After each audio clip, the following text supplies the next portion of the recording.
But football was my first love. Free kick quickly taken. I was really lucky to play for the Sunday League team. I did. Got scouted for Chelsea at 12, and then was there from 12 to 18. But my young life on my estate and my family ethics of hard work, manners, love, community, friendship gave me a good basis in that way. But what came later, when I was 18, I'd been released from Chelsea. There's a lot of stuff going on at home as well. I felt like I'd failed. Had an argument with my dad, went to my sister's flat and she had some tablets up on the shelf. I went out prior to that and had a nectar bottle of wine. I was deluding myself thinking, you'll be all right, and clearly I wasn't. So for me, that kept me going. At the time I didn't have kids.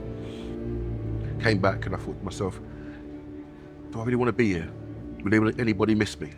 Yeah, I attempted to take my own life. My sister came in and I was sprawled out on the table. She put her fingers down my throat and up came the tablets, But I look back now and I think to myself, I'm in a good place now.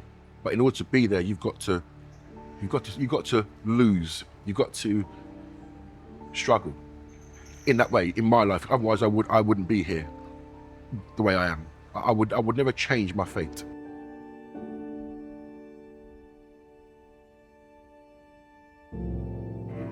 You've been with the clinic since what, 2020? 2020, is it 2021? I don't know. It was around 2020, I think. Yeah. Clinic's evolved a lot.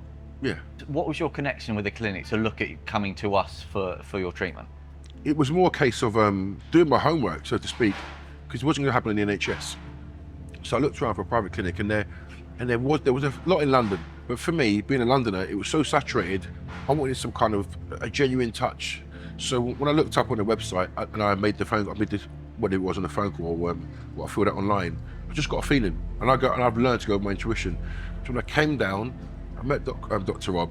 It was kind of, for me, it was I knew I was at the right place, and his understanding, his knowledge, understanding of what I was saying about myself, how I felt at the time, and at the time I think I was going through my case, my litigation case. So my physiology, just being there with him was incredible, and for me that was it. I knew I was at the right place. I knew I was at home, so to speak. You've always had a very positive outlook on life. Every time we talk to you on the phone, always positive, always ending peace and love. We all love it. Literally, your email sign off, peace and love, much gratitude. It's absolutely beautiful. And that's come from you. That's built into you from deep in your soul. Yeah. So obviously, as a natural person, you're very giving and loving. How does that turned into in your well, not adult life, but from your younger life to where you are now? I've always tried to remain hopeful rather than hopeless. So I look at my I think it could be, I put it down to my environment, like I said, the working class community I grew up in, my family, my DNA, the tough people from my lineage, the women especially. And I look at that and I think about certain things of what they went through. And if I look at it, I believe that trauma can carry itself through your DNA. So if I've got some trauma in my DNA, when it's been just lit as a young kid, it's gonna go.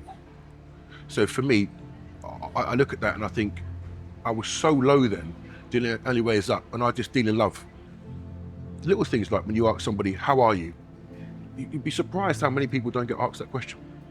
When they get asked that question, you see the reaction. Sometimes they're taken aback, they're looking at you like you're strange.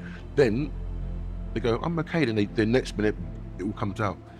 I don't remember being asked that question much, except for when my sister would ask me. Who was very intuitive, and I was very close to my older sister. And so I've learned from her, and that's what I take on in my life, and my children are the same. We need each other. We do. Whether we don't think we do, because one of the key things I think is worse than, and it's been said before, what's worse than kind of any paraphernalia, anything you take, is isolation at levels of high levels. We need isolation for ourselves to decompress, and I like my isolation. I do like that at times.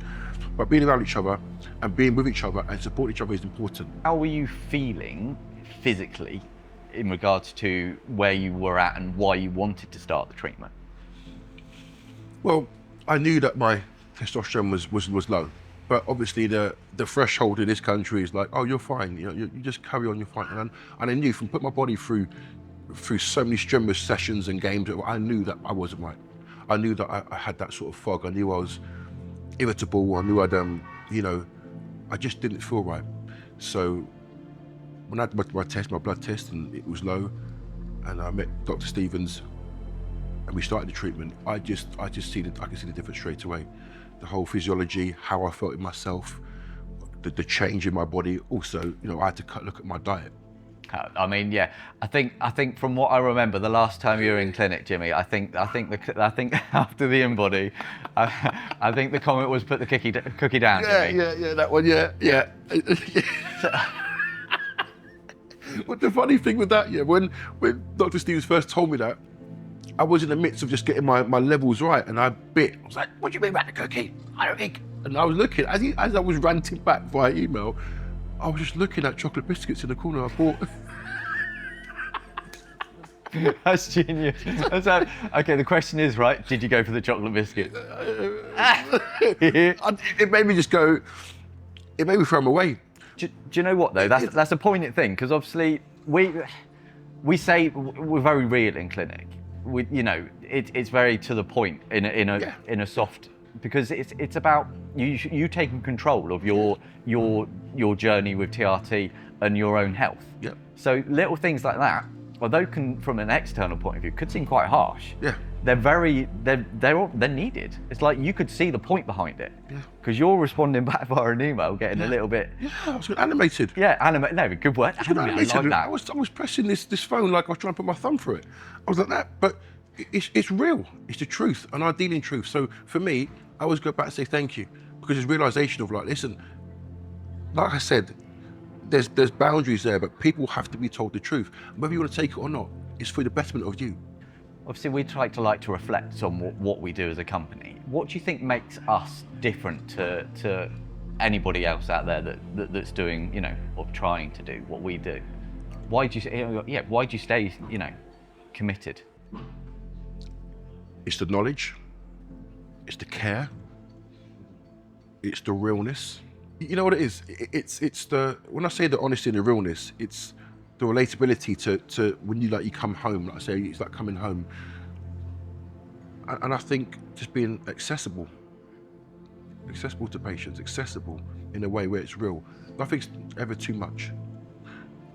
And so I've not even considered or even thought about anywhere else. Always trying to evolve, always growing. And we all together grow together, because we become recipients of your growth, and our growth is testament to your growth. So we work together. So I can't really put it into words. All I know is that it's unique. It comes back to us being all part of the same family, one consciousness. We work together, we can achieve great things. Sweet, Jimmy. All right. I was cracking. Good. Yeah. It was a hug. Yeah. I mean, don't stand up. No, You're too tall. I'll Jesus Christ. How was well, Jim?